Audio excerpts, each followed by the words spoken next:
Kważi nofs il-kumpaniji li operaw minn Malta jemmnu li fit-3 snin li ġejjin pajjiżna mhux se jibqa' attraenti għan-negozju tagħhom daqs kemm hu illum il-ġurnata. Dan joħroġ minn servej ippubblikat minn EY li juri wkoll tnaqqis ta' 7% f'sena fil-kumpaniji lokali li jiddikjaraw li għandhom pjan li jkabbru l-operat tagħhom. L-istħarriġ jagħti diversi raġunijiet għal dan fosthom li l-framework politiku, legali u regolatorju għadu mhux fil-livell ta' dak f'pajjiżi oħra. Skont is-servej problema ewlenija għal Malta hi li pajjiżna għandu nuqqas kbir fejn jidħlu kwalitajiet tal-ħaddiema fejn jispikka l-falliment tal-gvern fis-settur tal-edukazzjoni. Fil-fatt il-gvern mhux ilaħħaq mal-bżonnijiet tal-kumpaniji li operaw minn Malta tant li kien hemm żieda ta' 9% f'dawk li semmew il-bżonn li tingħata importanza lil kapaċitajiet tal-ħaddiema u l-edukazzjoni.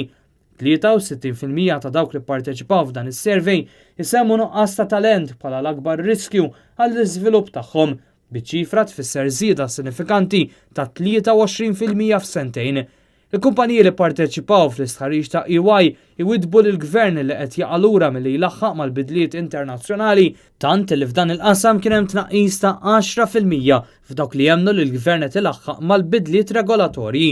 37% biss jemmnu li l-framework leġislattiv ta' pajjiżna għandu vantaġġ kompetittiv internazzjonali li jfisser tnaqqis ta' 19% mill-2018.